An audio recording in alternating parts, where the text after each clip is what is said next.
let's take our solution here. So we have solution. Okay, look at our equation here. We have 3 to the power of 2 all over k, then minus 2 to the power of 2 all over k equal to our 5, right? Good. Yeah, I'm going to do a simple substitution. So I'm going to say put,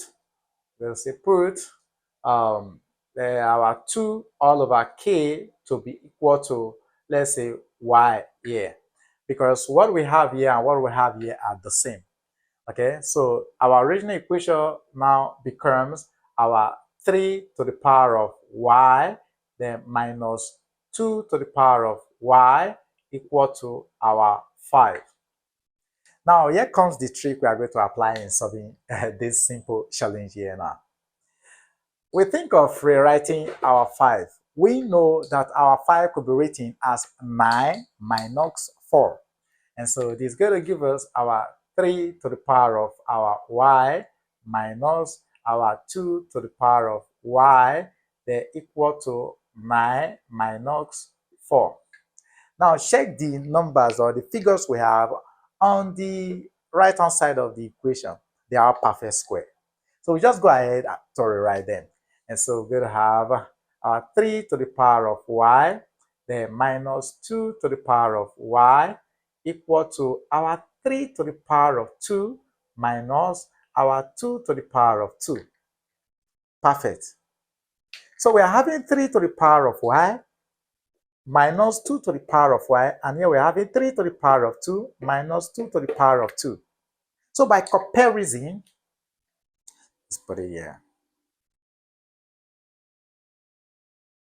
By comparison, we're going to have here our y, or we can equally say here that your 3 to the power of y is equal to 3 to the power of 2.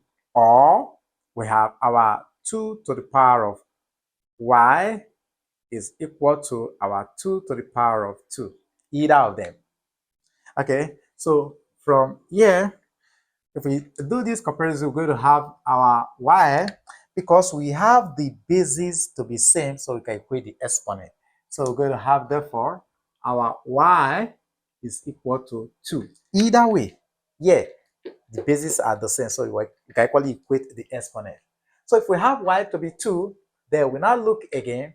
We recall where we said put 2 all over k is equals to y. So we now call it and say but our 2 to the power of 2 all over k is equal to our y. So our y is 2, so we have 2 all over k is equals to 2. This is all over 1. Multiply both sides of the equation by k. So we're going to have 2 all over k times k equal to our 2 all over 1 times k. So this is going to give us here 1, 1, and we have 2 is equals to 2k. Divided by 2. And so we're going to have this all over 2, we're going to have this all over 2. Cancel, we have 1 all over 1 here. So therefore, we're going to have our k is equal to 1. So if I decide to put 1 into the original equation, in fact, let's just do a simple verification. So let's take a check here. So we have here a check. We have 3 to the power of 2 all over k minus 2 to the power of 2 all over k equal to our 5. So wherever we see k, we are putting 1 there. So we have 3 to the power of 2 all over 1 minus 2 to the power of 2 all over 1 equal to our 5. So everything here, this will give us 2. So we have 3 to the power of 2 minus 2 to the power of 2 equal to 5. And so if we simplify this, 3 to the power of 2 will give us 9. So we have 9 minus our 4 equals to 5. And so 9 minus 4 gives us what? 5 equal to our 5.